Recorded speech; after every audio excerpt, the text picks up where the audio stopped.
ثنا۔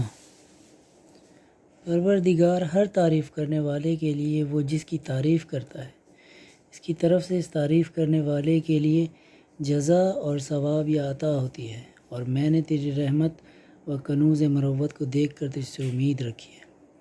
یہ بات مجھے ناپسند ہے کہ تمہارے ذہن میں یہ خیال آئے کہ میں حد سے بڑھ چڑھ کر تعریف پسند کرتا ہوں اور مجھے مدح و ثنا سننا اچھا لگتا ہے۔ میں الحمدللہ میں ایسا نہیں ہوں۔ غیر مستحق اور نااہل افراد کے ساتھ نیکی کرنے والے کے حصے میں صرف لئیموں، اشرار اور جاہلوں کی تعریفیں اس وقت تک آتی ہیں جب تک وہ ان پر احسان کرتا رہتا ہے۔ استحقاق سے بڑھ کر تعریف کرنا چاپلوسی ہے، اور استحقاق سے تعریف کرنا یا تو ناتوانی ہے یا پھر حسد۔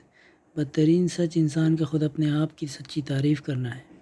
اس بات سے دور رہو کہ تم کسی شخص کی ایسی باتوں سے تعریف کرو جو اس کے اندر نہ پائی جاتی ہوں، کیونکہ اس کا عمل خود اس کی صفات کی تصدیق کرے گا اور تمہیں جھٹلا دے گا۔ جب کسی کی تعریف کرو تو اختصار سے کام لو۔ برے لوگوں کو اچھا کہنا بدترین گناہوں میں سے ہے۔ بڑھ چڑھ کر تعریف و ثنا کو پسند کرنا شیطان کے لیے سب سے زیادہ بھروسے مند موقع ہوتا ہے۔ بہترین تعریف وہ ہے جو اپنے اچھے لوگوں کی زبانوں پر جاری ہو۔